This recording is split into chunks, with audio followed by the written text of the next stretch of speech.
pas vous être présenté à l'une des commissions pendant le conseil municipal. C'est ça. Qu'est-ce que vous avez à répondre à ces deux sujets?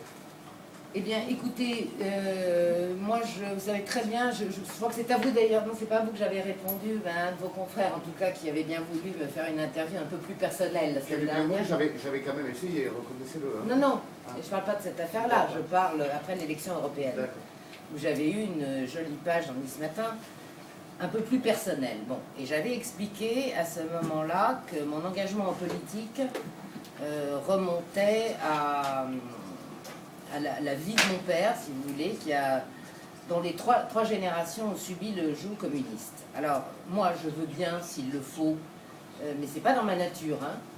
Je vous engage d'aller aux impôts. Allez aux impôts, ils ont un bail enregistré. Je peux aussi vous fournir mes quittances de loyer, si vous voulez, mes relevés de compte où mon loyer est prélevé, moi, je vous demanderais, ma facture EDF. Moi, je vous demanderais, c'est vos anciens amis qui, apparemment, qui vous le demandent.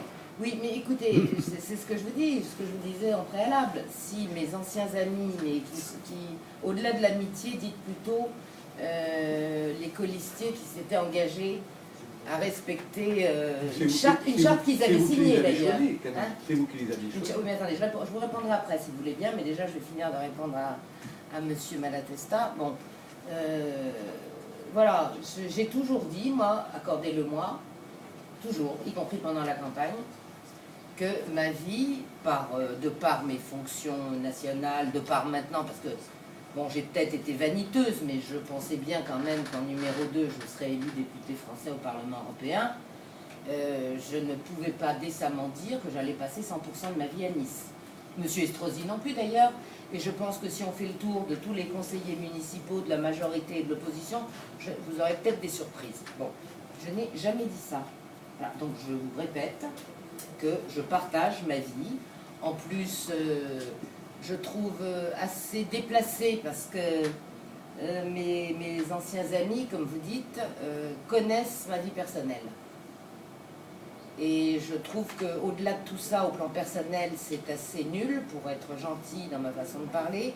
Tout le monde sait que, enfin, en tout cas eux le savent, que j'ai une enfant polyhandicapée, que cet enfant, j'ai été alertée, Marc-André en est témoin 4 fois pendant la campagne électorale, où j'ai été appelée à minuit par l'hôpital parce qu'elle était en réanimation.